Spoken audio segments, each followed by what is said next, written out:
जय श्री राम। एक बार अंजलि अपनी दीदी के पास आई। बोली, दीदी, हमारे मन में अहंकार आता है, कैसे पता लगे। उसकी दीदी ने एक छोटे से कहानी सुनाई कि तूफान और वायु, इन दोनों में क्या अंतर है तुम समझती हो। जब तूफान आता है तुम क्या करती हो, सारे खिड़की दरवाजे बंद करके घर के अंदर डर के सिमट जाते हैं। तुम ही नहीं, सारे लोग।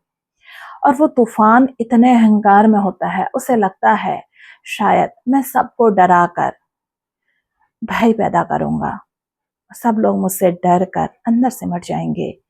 जैसे ही डर उतनी ही देर का होता है जब तक तूफान होता है।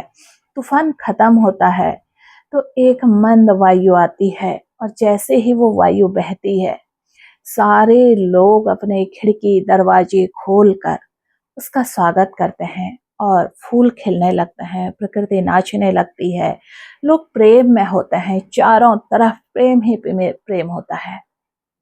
ये प्रेम है। और वो तूफान जो है ना, वो अहंकार है। इसलिए मन में जब भी अहंकार का भाव आता है, उस तूफान को रोकने के लिए 5 मिनट जब आप मौन हो जाते हैं तो आपका प्रेम बहने लगता है। इसलिए हमें पता लग जाता है प्रेम जो है वो एक मंद हवा है, और अहंकार जो है वो एक खतरनाक तूफान है।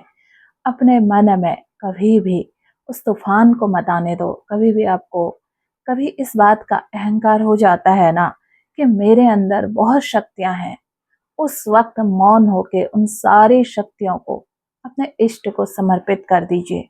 फिर देखिए कि आप और अच्छे हो जाते हैं और सुंदर हो जाते हैं, और इष्ट आपको बहुत प्रेम देता है।